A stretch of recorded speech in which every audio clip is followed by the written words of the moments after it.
Hello, and welcome to our special Moving Forward webinar on Women in Tech. I am Lily Cho, Associate Dean for Global and Community Engagement here in the Faculty of Liberal Arts and Professional Studies at York University. Thank you so much for joining us, and a very special welcome to our wonderful panelists. You'll be hearing more from them shortly. But I'd like to begin by offering my acknowledgement and on behalf of York, of the land on which this virtual presentation is coming from. And because this meeting is virtual, York's land acknowledgement might not represent the territory that you are currently on. If that is the case, please take the responsibility to acknowledge the traditional territory that you are on and its current treaty holders. I myself am situated in the area known as Toronto, and so gratefully acknowledge that I live on the same territory as York University. As a member of the York University community, I recognize that many Indigenous nations have long-standing relationships with the territories upon which York University campuses are located that precede the establishment of York University. York acknowledges its presence on the traditional territory York acknowledges its presence on the traditional territory of many Indigenous nations.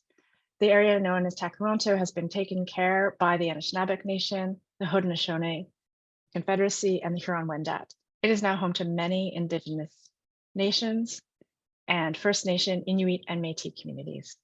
We acknowledge the current treaty holders, the Mississaugas of the Credit First Nation.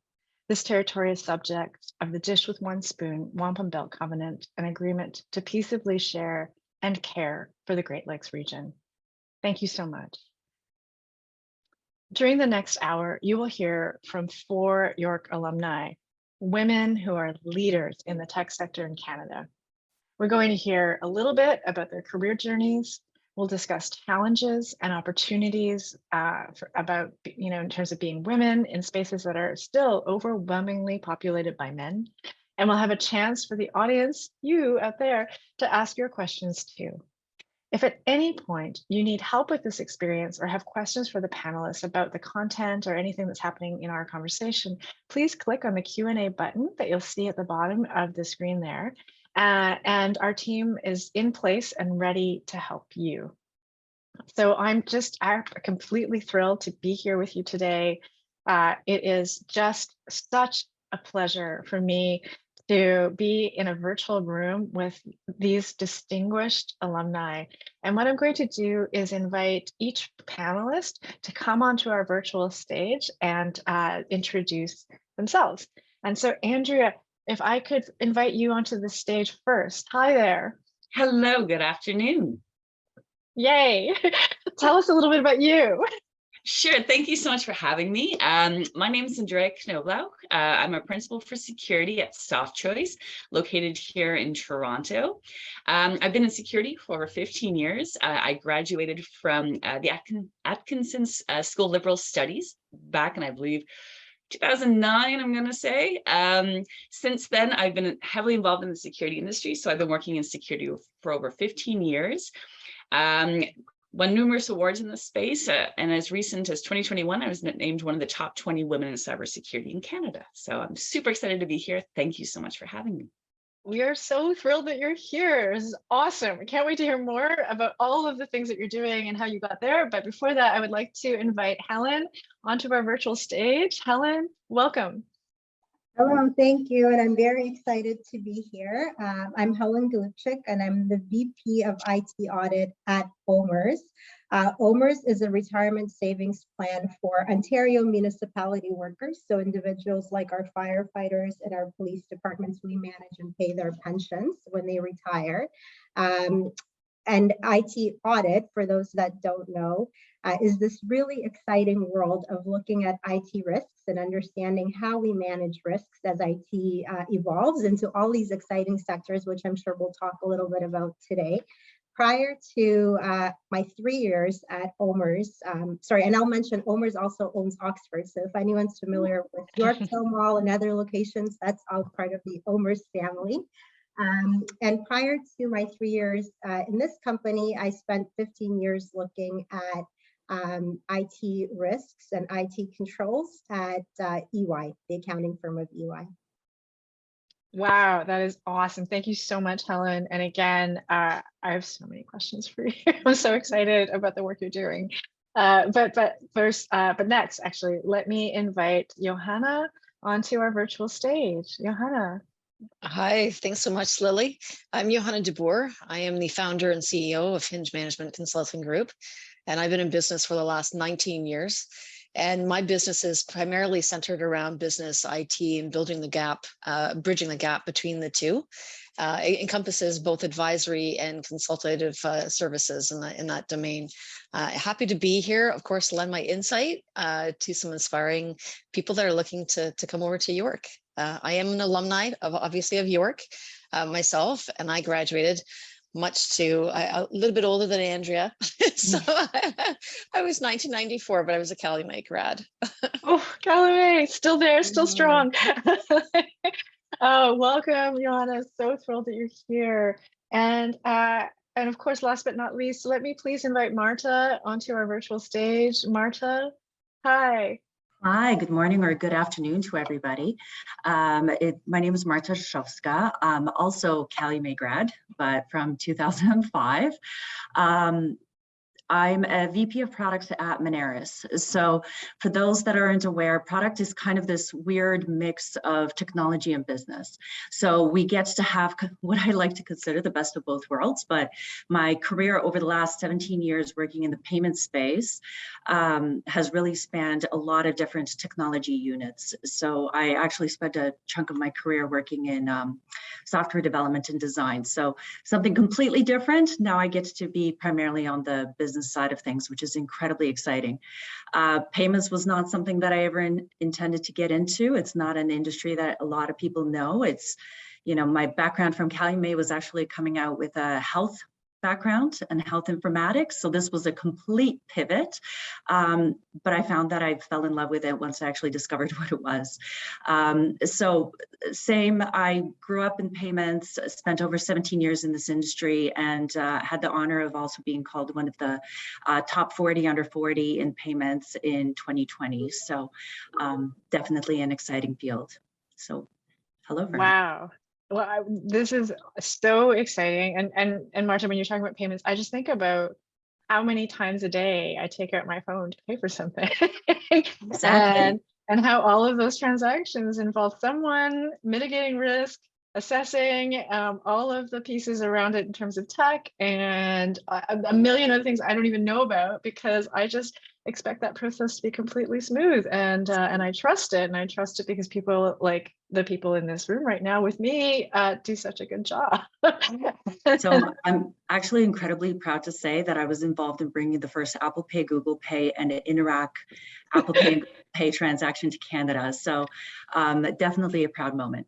That has changed my life, so thank you on a personal level, because that really has changed my life. That is so cool. Well, okay, since we talked about pivots, I mean, let me actually just bring my first question to you, because it sounds to me, first of all, the sector you're working in changes so fast. And this is true of almost every workplace that we are in, but I think in tech in particular, it sounds to me, or as an outsider, that what was common maybe even a year ago or 6 months ago has shifts, in these incredible ways.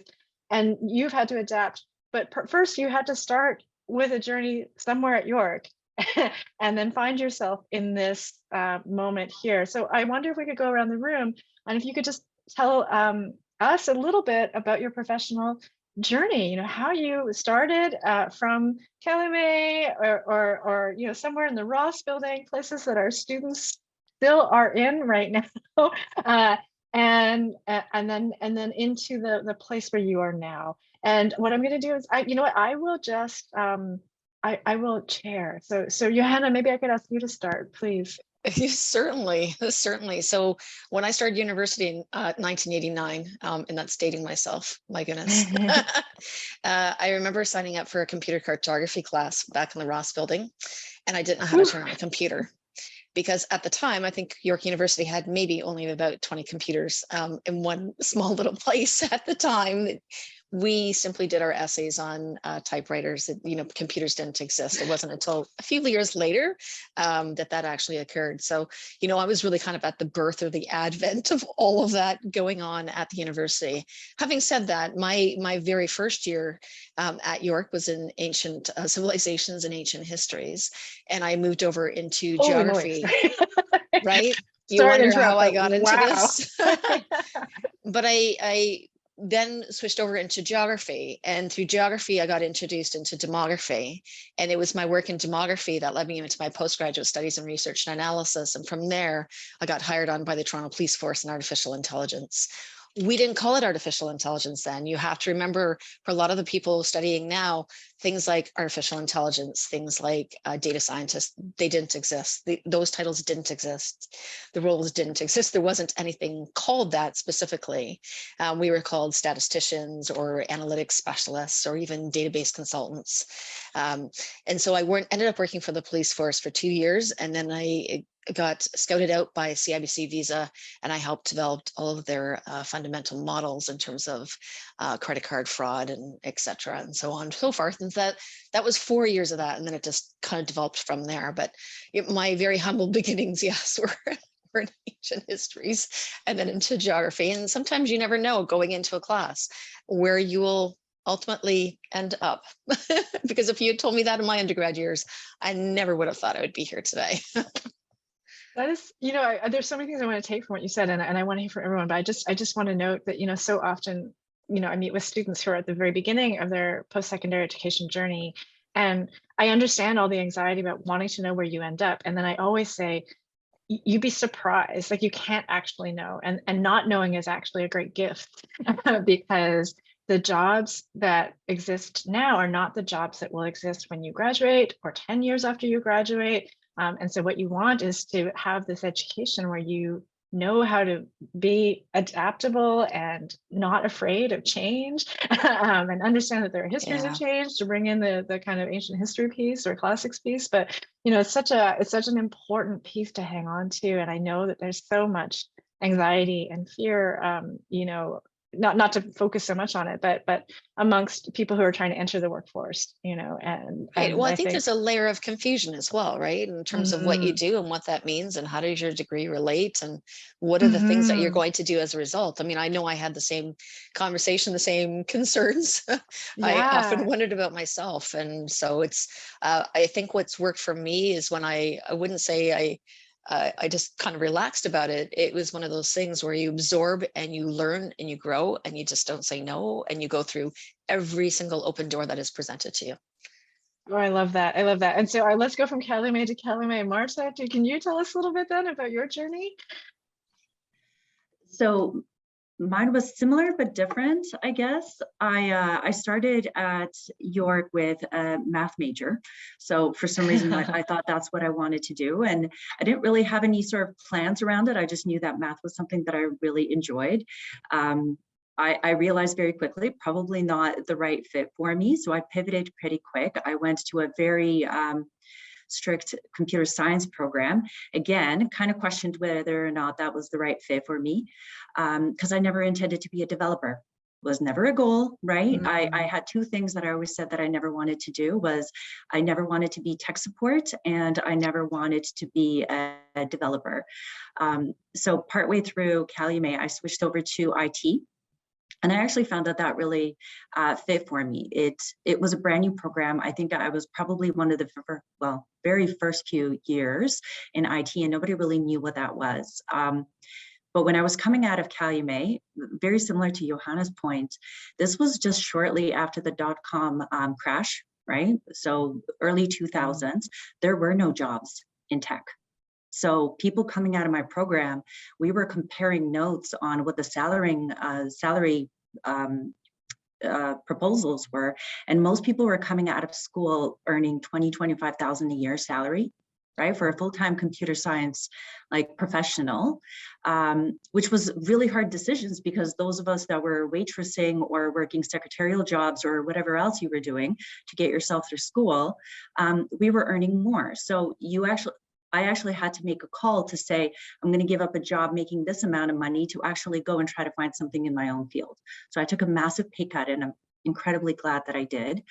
But the very first job that I ended up getting was tech support. Again, I said I would never do tech support.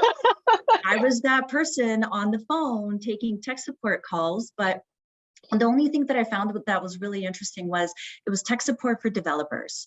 So it actually opened me up to, I worked side by side with the entire development team. I worked with, people that were passionate about technology, and it gave me an incredible lens into a massive organization. So that was my entry point into it. Again, I kind of found myself in payments. I never wanted to be there. I was actively applying for healthcare roles and couldn't find anything. And a recruiter came forward and said, hey, are you give this a shot? What's the worst that could happen? And that's kind of been my motto ever since, is what's the worst that could happen? You take it, you don't like it, you leave, you get something else. Okay. So I started at Moneris just about a year out of school, took this tech support job I had no interest in. Nothing bad happened. Okay, did that for a few months. They offered me an opportunity to move into software development. Again, second thing that I said I would never do in my career. I'm like, absolutely not. This is not a fit for me. I am not a developer, right? This isn't my career path. And they're like, but give it a shot. You're good at logic. Okay, what's the worst that could happen? Can I move back to a different position if I don't like it? Sure, no problem. We'll talk about it. Okay, right? I at least asked if I had a backup plan. And I found after that, it opened the doors. It opened the ability for me to ask for change. So anytime that an opportunity came up, I could actually say, hey, I think I could do that. Maybe I can't, I don't know, but can I give it a shot? And just the act of asking put me forward with many leaders that would come and approach me now to say, hey, do you want to take on this new challenge? And I would actively say, I don't know if I could do it. Willing to give it a shot. What's the worst that could happen? And that's kind of what I coach everybody on now too, is really take the shots, right? Johanna said it. It grants you a lot of opportunities. So that's also how I found myself into product. I had no idea about anything in business. Business was not my focus. I found, 15 years into my career, moving into an incredibly business focused role, I'm like, man, I should probably go back and then get an MBA and actually learn what all this business side of the industry means. And I did. So just that continual learning and continuing growth in your career. Again, coming out of school, payments existed, but it was a brand new industry.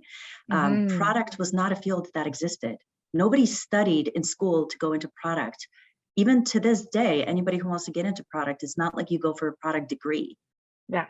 So where you start and where you grow and where you finish is going to drastically change. So just be prepared for the journey.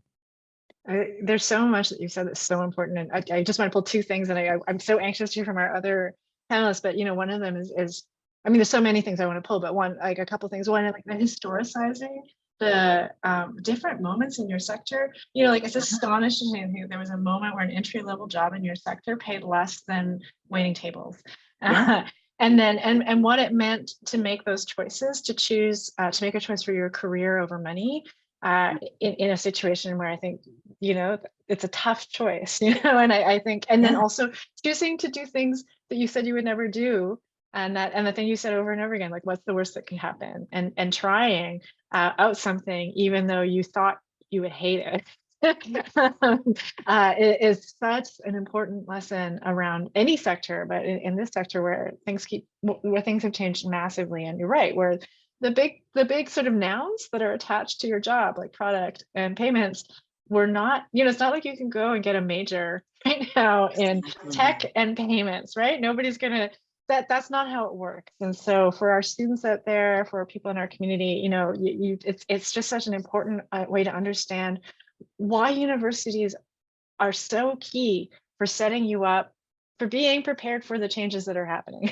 So it's not, you're going to do the thing that you're going to, it's not building the widgets. It's how are you going to manage how the widgets are coming, how they merge, what's going to happen what they, anyway, so I'll stop there, but I'm so interested in everything you said. Oh, Johanna, you want to jump in there? Yeah. Yeah, I was just going to say, it's not so much, I mean, yes, of course, it's about the academics. I mean, that is critically important to when you go through university. It's about all the other stuff that kind of go around that nice little wrapper. And I always say there's no such thing as a failure or anything like that. Failure, the word fail comes from first attempt in learning. So it's about growing from that and then applying that and moving beyond that. That's what you're going to learn at university.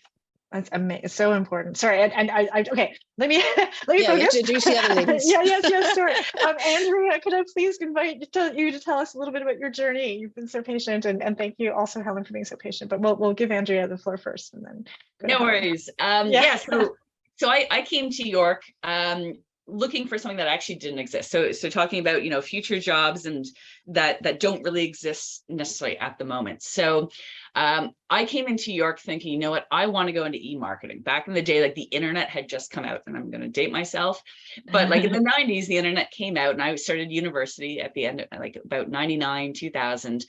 And there were no e-marketing courses. You couldn't learn how to go and do digital marketing, which is such a big thing these days. It just didn't exist. Remote learning had just kind of come out, so I could take my courses remotely. So I ended up taking a lot of liberal studies courses kind of to build my own degree around that, kind of like, what do I need from a business side, from a marketing side, and I really kind of built it that way. So my journey was kind of funny because I started thinking, you know, I'm going to go into pure marketing. And I started working with tech companies. So I started in the photocopier space, where I learned a lot about, you know, your marketing products against very similar other products. So it's a totally different skill set. You know, I can't just say, well, mine, you know, this photocopier has more storage or more stuff like that. Like at the end of the day, they all did the same thing. Oh my God, so glad you're demystifying the photocopier for me. Right? All do the same thing at the end of the day. They're all going to make copies. So I spent a lot of time in learning how to have business conversations about benefits and things like that. And then by fluke, I entered the security industry, because what I learned, honestly, just by a company reaching out to me, was that in technology, we have a lot of smart technical folks, but a lot of those technical folks don't speak business language. So there's this great opportunity for me, because I'm like, great, I understand computers. I could build computers. You know, when I was like 6 years old, you'd buy the parts and build computers. So I have this beautiful ability to actually have business conversations about technical things. And so that's really where I created my niche. So taking all the different areas that of university that I, you know, basically studied around both the marketing side, but also the business side. That's really where I found the ability to really excel in the security industry, because I could learn all the technology, and I could learn, you know, what all the different gadgets did and all the technologies did. But if I couldn't relate to the business, you know, there's just not a lot of adoption of technology. And so that became a very strong strength. Even today, running a security consulting practice, I can hire very smart technical people who come out of these computer science degrees, and they can have fantastic conversations about how to install technology. But I love talking to people who come out of different disciplines, because I need people who can have those soft skills too. So a lot of those soft skills that we learn about analysis, about, you know, communications and things like that, they're so critical in these tech industries that, you know, it's just, if you would have asked me when I started, like, yeah, you're going to work in marketing, but you're going to end up, you know, basically advising, you know, some of the biggest regulated industries on security frameworks and basically how to protect themselves when everything has changed so much. You know, I've been like, there's no way. But that's the beauty of you know, having that flexibility to really play to your strengths. And I think that's one of the biggest things that really helped me with when I came to York University, was I could build a custom program based on where I wanted to play to my strengths and where I thought the industry was going to go. That is so cool. And again, like you said so much that I want to pull from, that I just, you know, I'm going to bookmark and come back to that incredible thing you said about how the industry you're in, tech, you know, says tech, but in fact, there are so many other skills that are not necessarily directly connected to tech that are really crucial to the work you do. And that some of those skills emerge from different disciplinary training, pathways and different ways of approaching a problem that are not necessarily technical. And so but let me come back to that in a bit. But first, let me invite Helen. Thank you for waiting. Tell us a little bit about your journey. Problem. Yeah. So actually my journey is very similar to Marta's, which I just realized as Marta spoke. So I started off at York University in the computer science program. My second year, I realized that I do not ever want to be a programmer or a developer. Like, we sat in labs and it took me hours to figure out why my code wasn't compiling.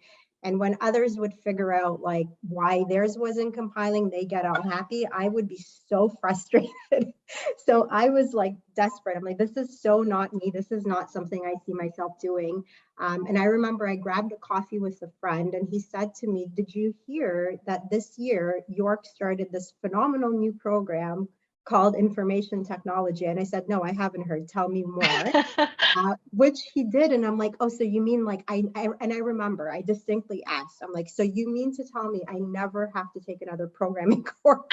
And he said no, which was a lie. I did have to take one more, but the program seemed exceptionally intriguing to me. That afternoon, I spoke to the dean. And that evening, I was enrolled in the information technology program. Everybody thought I was completely like nuts for doing that. I remember in the office, they were talking me out of transferring into that program. They said, you're the first human to ever transfer out of computer science and go into information technology that we've had at York. Because the grade requirements were lower for the IT program. So what was happening was people were trying to go into computer science and they've never had anybody trying to switch out when they had the grade requirements to stay in the program. And then I said, you know what, as a plan B, in case I don't really like IT, which I knew very little about as it was the first year program, I'm like, I'm going to minor in statistics, just in case. So that was my plan B. So that's, I graduated in 2004. I think that was the first year they had graduates from that. So 1 year ahead of you, Marta. And to pay for university, I was a waitress. I waited tables. Whoa. So when so I remember when I actually got my first job at a consulting firm or accounting firm, it was EY, straight out of university. I got that by fluke. My best friend was in Schulich at York. And she messaged me and said, listen, we had this great career fair. There's this posting for something called IT audit. And I asked her, what is that? And she said, I have no clue, but it has the word IT on it, like in I. What's the worst that can happen? And that is how I got my first job. But I remember thinking, gosh, somehow I always had more money in my pocket weighing tables than I did coming out of university. I mean, those days have obviously changed and luckily have changed. I think I would like to think I make a little more now being an IT professional, but I spent 15 years at EY. Moneris, Marta's company, was actually one of my first kind of clients that I looked at. And one thing I remember is like just speaking kind of to what IT can entail. Moneris had just came out with the point of sales terminals at that time. And they said, listen, we have so many regulatory requirements. We have one set from Visa, one from MasterCard, another one from Amex. They're global, there's all this stuff. And they're like, and at the end of the day, it's a piece of technology. And we can only have one set of configurations that meet all of these regulatory requirements. Help us. And I remember so that's kind of what I do on the consulting side, or what I used to do for clients was like figure out, you know, what is the minimum requirements? What are the regulatory requirements? And are our clients abiding by them? And how do we best advise so that they don't go offside? So that's my journey in a nutshell.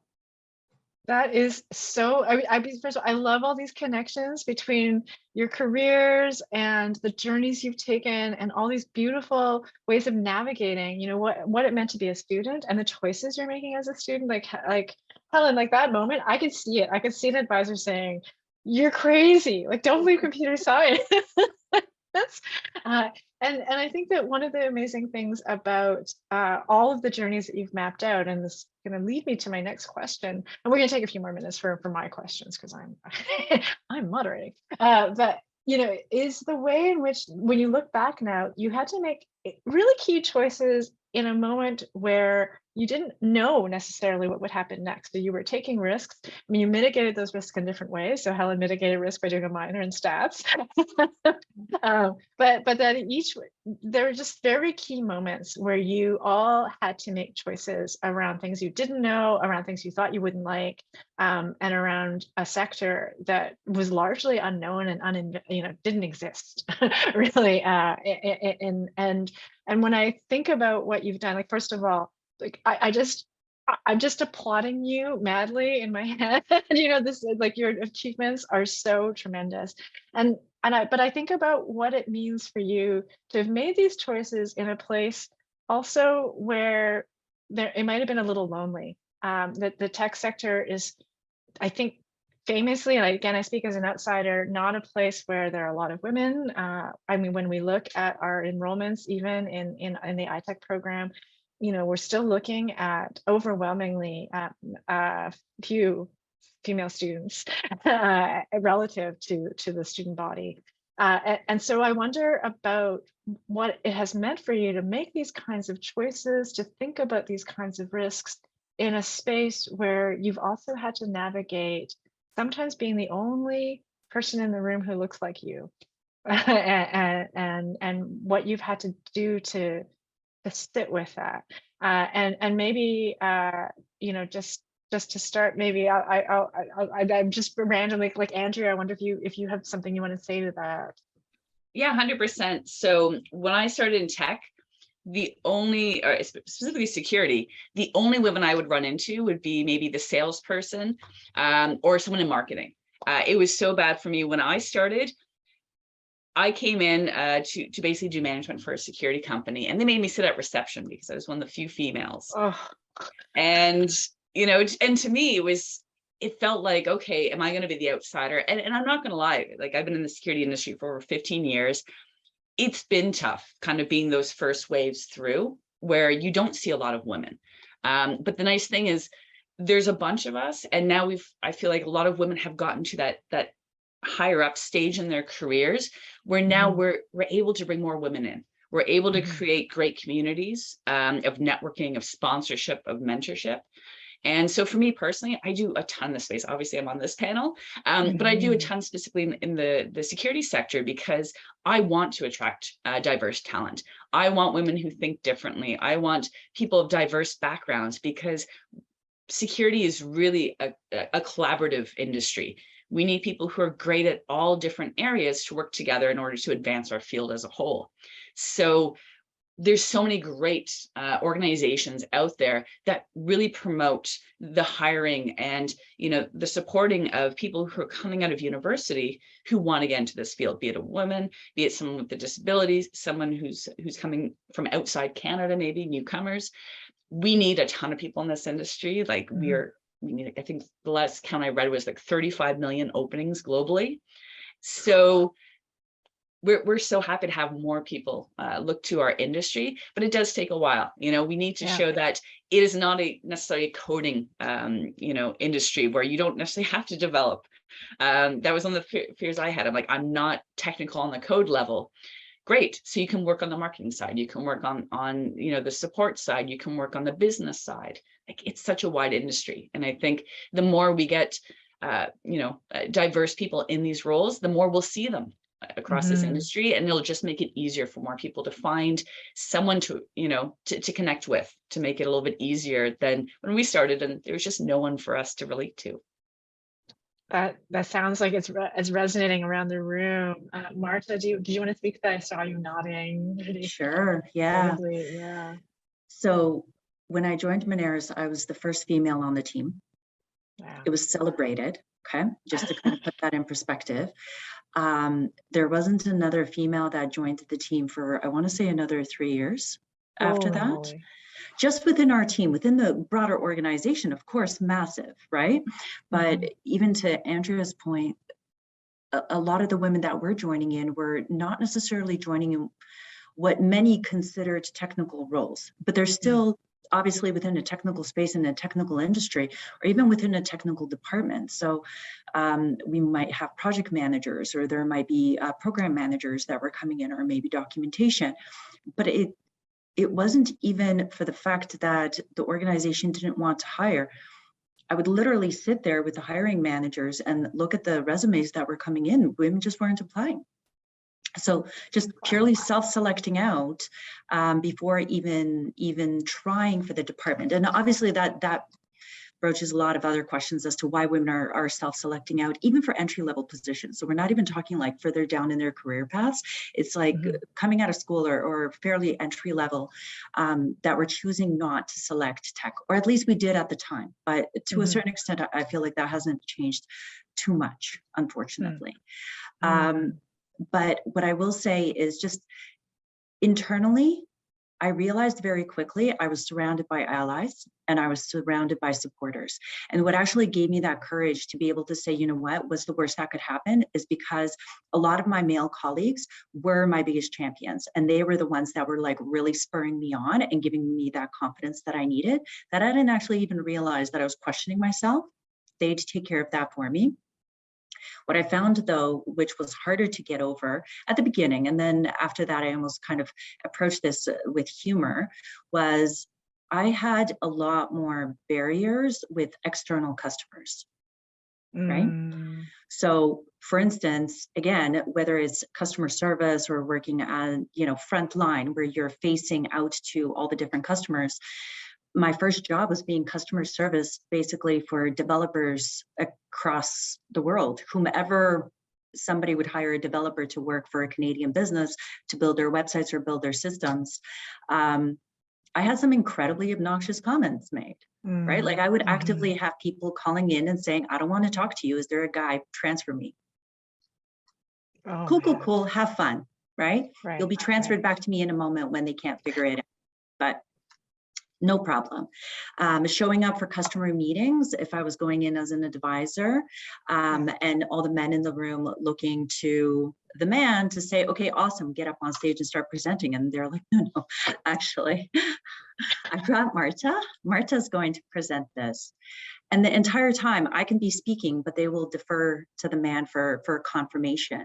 That took a while to get over, right? That was the first few years, but it was the allies internally that really helped me push on. So that's why, afterwards I started approaching this with a sense of humor and almost like kind of feeling sorry for people that this is still the mindset that you're stuck in, because obviously it's holding them back. It's not holding me back, it's holding them back.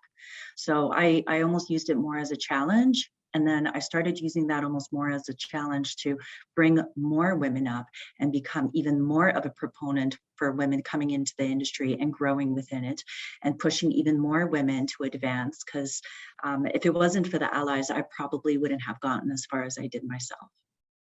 Oh, that is there's so much there. The resilience that all of you have shown in the context of, any career path will pose challenges, but I feel as if your point about humor and about finding and knowing that there are allies in every room that you're in is so key to how, we navigate spaces that are really tricky, to be honest. But Helen, can you tell us a little bit about your connection to some of these issues? Yeah, absolutely. I was actually quite lucky when I landed my first job. I was surprised to see that I was not the only female in that department. So we had a pretty even split of male to females, which was great, given that it was an IT kind of advisory role that I had. However, when I would go out to our clients and into the business, I would quickly realize that I had many challenges ahead of me. And so it was kind of like, for me, it was that quiet confidence that took some time to build, and recognizing that I'm just as knowledgeable as the next person in the room, if not more. And I had some fantastic, you, Marta, call it allies. I call them sponsors that were invested in my career.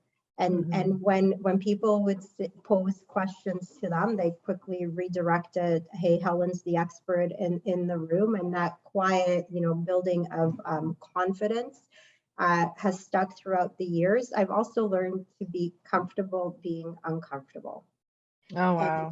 And not faking it till I make it. Like for me, throughout my journey, I've realized how important it is to be transparent and honest, especially in the role that I had in the company. So for me, it was, look, I can't know everything.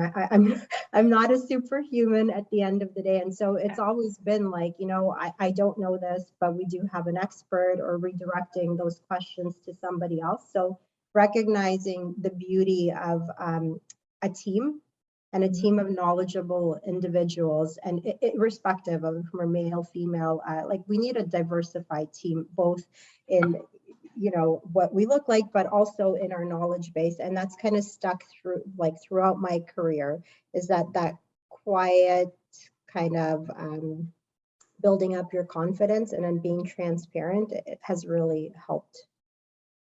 That is so striking to me in so many ways. And I was trying to figure out how to respond where I don't make men or boys seem, sorry, I'm just phrasing this in my head, but I'm just gonna, I mean, I'll anchor it. I have been in rooms where I have colleagues who are male who clearly don't know what they're talking about, and will not just acknowledge that there is no knowledge from which they're speaking.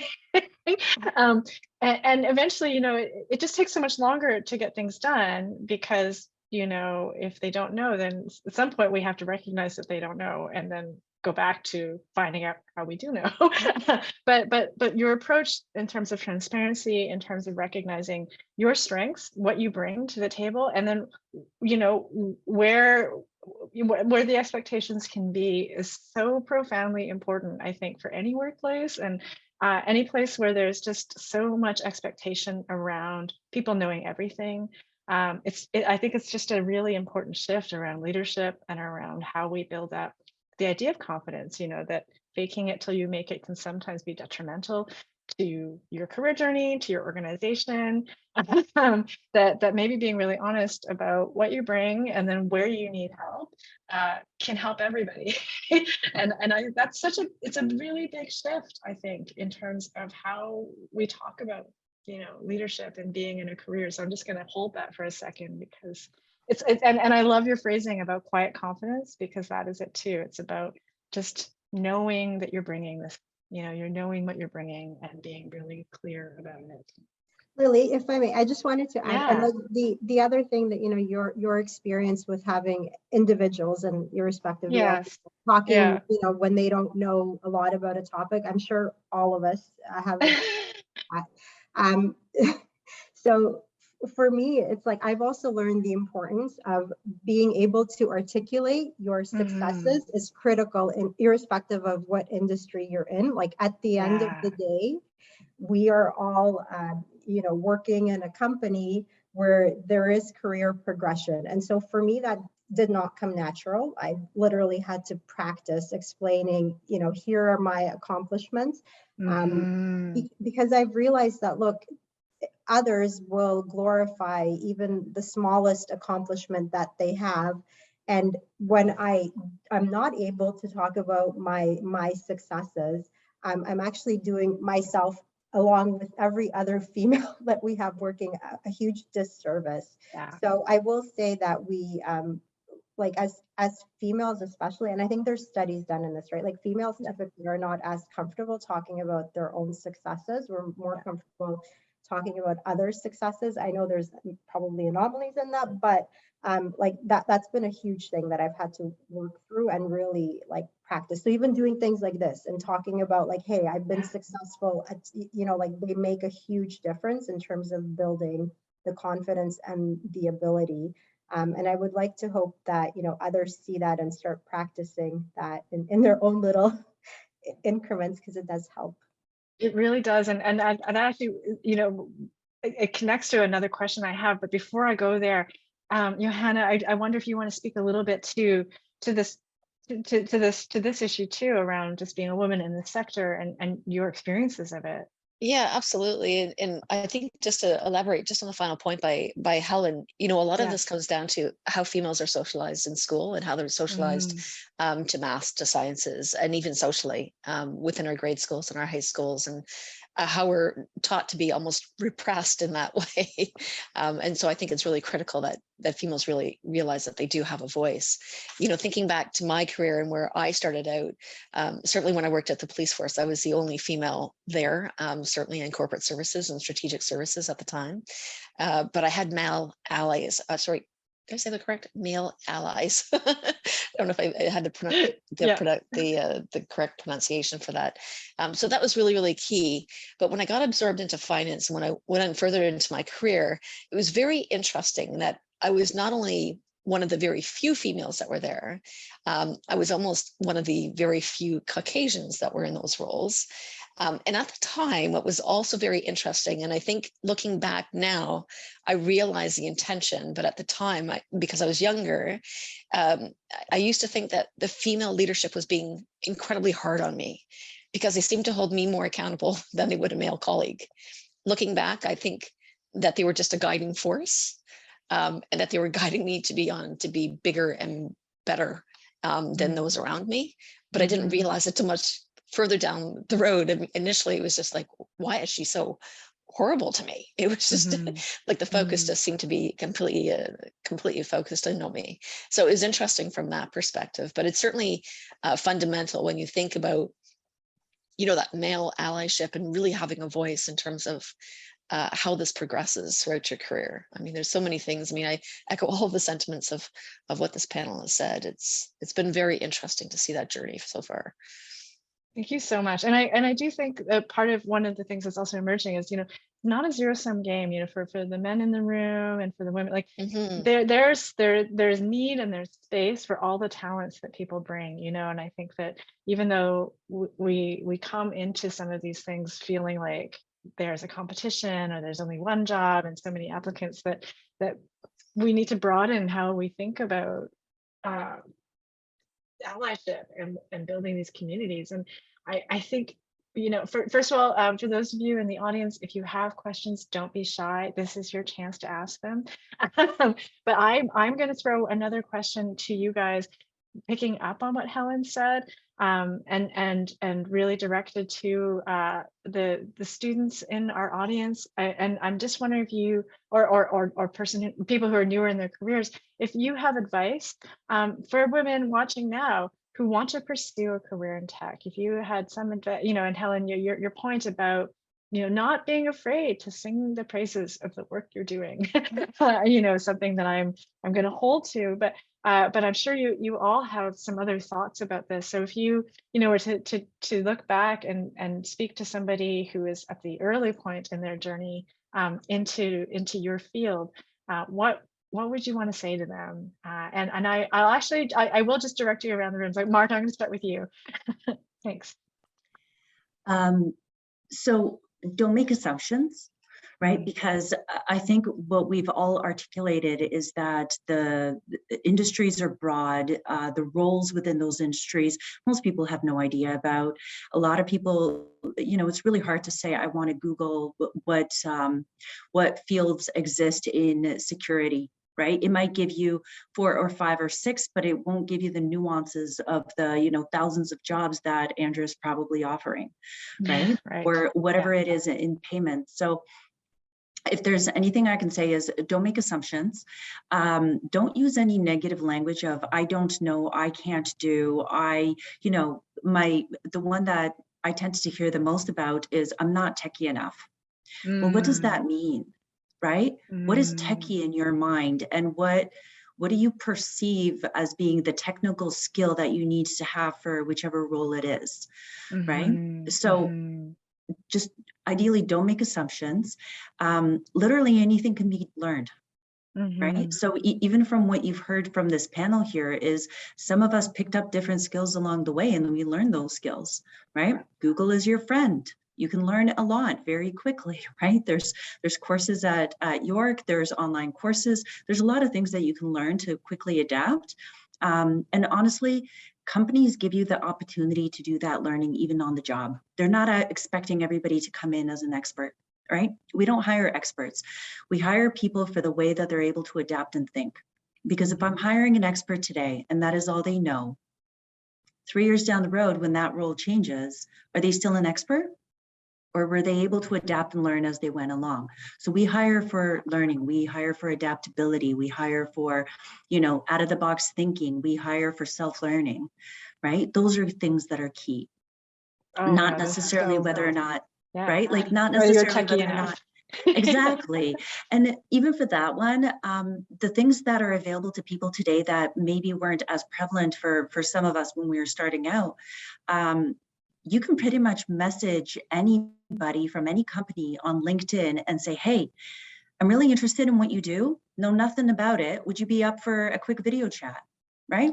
Just want to learn what the day in the life of you is, right? I'm really interested in doing, hey, Helen, I'm really interested in your career journey. Can you tell me how you got into it and how did you get to your role? Any level, people will be incredibly candid and willing to share, but you have to have the courage to ask. So don't use negative language, have the courage to ask, think outside the box, and you might give it a shot, but you find that it's not for you and you can adapt from there. So even an entry level gives you opportunity to have access to every single person in that company that you can essentially, walk down the hall or get on a Teams call with somebody and say, I want to hear about what you do because I'm really interested in what it is. And people love to share. Amazing. This is such important advice. And we have a question from the audience about LinkedIn. So I'm going to come back to LinkedIn in particular and connecting with you all. But you're absolutely, like everything you've said, Marta, I would just want to hold and I'm going to share with all the students I meet. But Johanna, if I could ask you, if you were to give some advice to somebody at the beginning of their career journey now, what would you want to say to them? I pointed it out before as well, never say no to an open door. If there's something new that you can learn, something else that faces you, I never would have ended up in the positions that I've ended up in, or have had the opportunities that I've had, handed to me, or even had gone after if I had said no all the time. You open up your mind, I think, in your heart, and the idea potentially of learning something new and just kind of morphing into something far greater than you could have ever possibly imagined. So part of that is saying yes and trying to figure out maybe the rest later. I mean, that was really crucial for me, at least in the elementary or beginning parts of my career. Another part of it is what Marta's been saying is about trying, because you never know until you try. You never know until you're going to ask. You could sit there all you want. You could sit there for hours and say, well, I wonder and I wish. And so many people in the later part of their life saying, I wonder what would have happened if I had tried this. I wonder what would have happened if I had tried. Don't sit there and ask that question. Just do it. Ask. Don't be afraid to try those things. I always bring it back to this idea of fear, right? And if we think about the acronym of fear, part of that is fear everything and run, or you face everything and rise. So take that concept and apply it to your life and think about the things and the possibilities that exist.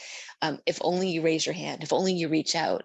And much to what Marta is saying as well, reach out to people that maybe you think they have an interesting job title or you want to learn more, or if you have a mentor or someone that even in your social circles, even your parents, friends, they always have guidance, they always have insight, and certainly ask how they got from point A to point Z. And I think you'll be greatly rewarded. Just know that you have the ability to ask, of course, and then I think you'll be pleasantly rewarded with the responses that you get. That's so important. And I see a question from the audience about asking questions. So I'm going to come back to that too. But first, Helen, I wonder if you have, some advice that you would like to give to someone new in their journey. Yeah. Absolutely. I think for me, IT is one of probably the most diverse fields that I can think of. Like, the opportunities in this field are endless, completely endless. And the ones that we have today are going to be completely different from what we have tomorrow. So to me, the beauty in this field is, like, at any point you can jump on whatever bandwagon is hot at that moment and become an expert, which in other fields, this concept happens once in a century, pretty much, right? Like when you have these huge disruptors coming out and you can go from not knowing anything to being viewed as an expert in a certain area, In IT, this happens all the time. Like GPT just came out, and like AI is now for like the forefront. So to me, it's insanely exciting. And I think the one prerequisite to truly being successful in this field, and the others have spoken to this, is you have to have the urge to continue learning. I think in this field, you have to constantly stay open to that concept and be able to adopt to whatever's happening. And if that excites you, I think this is the field for you, like completely. If that is what you want to do, you don't want to do the same thing day in and day out. You don't want to get stale and continue learning throughout your career. Like, to me, this is what IT really is. It's an opportunity to constantly challenge yourself, learn, and be successful and shape what tomorrow looks like. Like, that's really what we're doing, right? Oh my God, that's so exciting. So exciting. Okay, sorry, Andrea, advice. Yeah, so I mean, I echo everything these ladies have said. The only thing I would add, for me, I tend to be a bit of an introvert. So for me, finding a tribe is very important. Those people that I can reach out to and learn from, the people that I can follow on LinkedIn and keep up to date. But also those people who are my cheerleaders. So when I know I'm having a rough time, I can go to them and they're going to give me that little pep talk that we all kind of need. I feel like we always get those valleys and peaks. So it's how do you kind of surround yourself with the people that are going to not just make you successful, who are going to benefit from that, because we all learn from each other. And I feel like the more we kind of work together, the more difference we can make. The other thing that I've noticed quite a bit is, and it was actually called out earlier, about that self-selection. You know, I still look at jobs and I'm like, there's no way like I would be qualified to even get an interview for this type of role. And I feel like we've actually seen a huge change in the way employers are looking at that, because they realize that people are not applying for roles because they're looking at these crazy lists of requirements that are often drafted by someone who has no idea what the role does. It's often by an HR person who's trying to guess, like, okay, here's what you'll be doing. And it's really not necessarily the best reflection of what the job is. Yeah. So trying to find people connected to that role and say, well, what is the actual day-to-day? Like, do I really need like these crazy lists of technical backgrounds, or is it something that I can pick up on the way? And just having a bit more bravery around applying for those roles, even if you don't have everything on there. Employees no longer have the luxury of, you know, hiring, well, this person has everything and they've got 10 years experience on something that's existed for 5 years. So they've had to be more flexible, and hopefully we'll start to see that language change in the way that jobs are written. But please don't look at a job and say, there's just no way that I would qualify for this. Go ahead and just apply. Worst case, they tell you, sorry, not our fit. Yeah. But you're actually gonna do more damage to yourself by assuming that, no, this is not a good fit for me.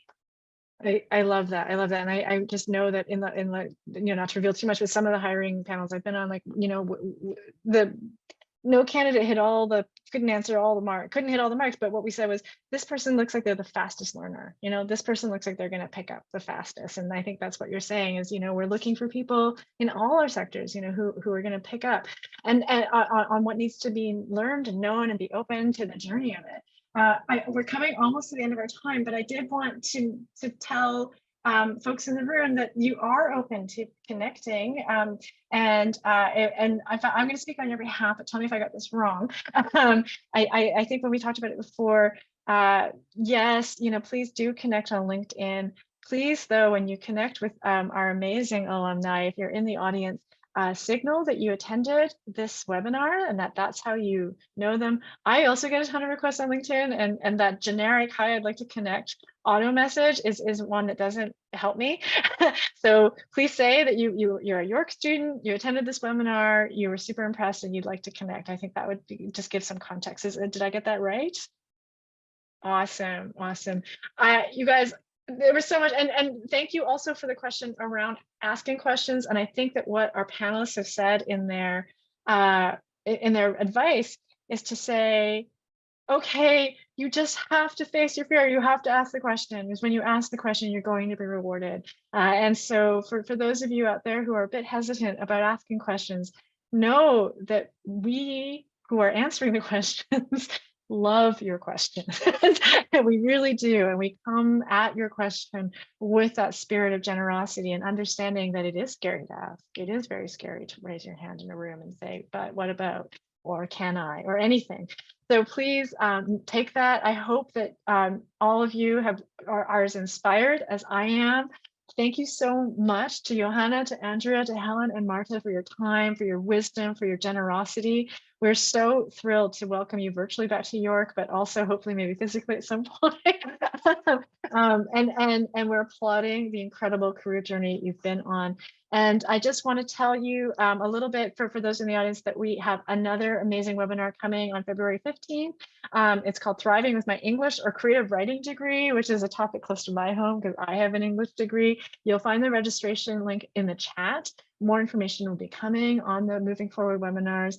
But first, thank you again. I know that if we were all in a room together, we would be clapping and everyone would come to you with their questions and you'd be mobbed. But failing that, this session will be on our YouTube channel later once we've done some editing. So please come back to it and take from the wisdom that we've all shared here.